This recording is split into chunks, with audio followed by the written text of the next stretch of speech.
Organizata vullnetare e Komëndje ka ndërmarrë edhe këtë vit një nismë humanitare, gatuaj një pjatë më shumë, të cilën e ka kthyer tashmë në traditë duke ofruar ndihmë për personat në nevojë. Në kuadër të kësaj nisme, vullnetaret e shoqatës kanë gatuar dhe shpërndar ushqime për familje dhe individ që përballen me vështirësi sociale dhe ekonomike. Gjatë kësaj periudhe janë përgatitur dhe shpërndar qindra pako ndihmash, kryesisht ushqimore, fal kontributit të qytetarëve të ndryshëm që u bashkuan kësaj iniciative Solidariteti. Gjithmonë ne marrim nismë gatuj pjatë më tepër, është një nismë e cila ka mbi 9 vite që e kemi organizuar. Nismë e cila përfshin familjar për me dhuru për familjet nevojë.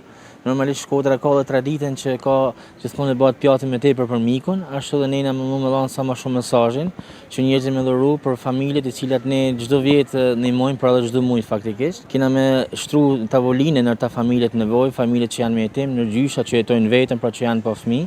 Por ka me kanë nisëm e cilat ne do na përfshi edhe qytetarë që janë përfshi gjithmonë, për në cila edhe gjatë ditës tjera kanë me përfshi dhurime të ndryshme që janë edhe për lojna për fëmijët të spitalit që kalojnë vitin ri spital, po ashtu edhe për nipet edhe mesat për pastruesve të rrugëve, por kena me dhuru ushqime, kanë me dhuru veshe, lojna, çdo lloj gjaje që mundet me gëzu familjarë të ndryshëm, po ashtu edhe fëmijët e vegjël. Kjo nismë përçon edhe një mesazh të rëndësishëm solidariteti, duke ftuar qytetarët të kontribojnë dhe të ndihmojnë sa më shumë ata që kanë nevojë. Nuk ka thjesht me çu një vakt ushqimesh ose me ndajt afër familjeve, por është më shumë me tregu mesazhin e familjes, mesazhin e asaj tavolinës plot gjithmonë. Fesa simbolizojnë familjen e bashkuar, simbolizojnë tavolinën plot, edhe kjo është më bukur me dhënë këtë mesazhin që njerëzit duhet me kanë për njerëzit duhet me ndihmu një tjetrin, edhe sa më shumë këta nisma, sa më shumë këta mesazhe është edhe më pozitive, ku komuniteti është më social edhe më pozitiv. Organizata vullnetare e Komëndje do të vijojë edhe në ditët në vijim me iniciativa të tilla, me synimin për të sjellë ndihmë konkrete dhe për të forcuar ndjenjen e solidaritetit në komunitet.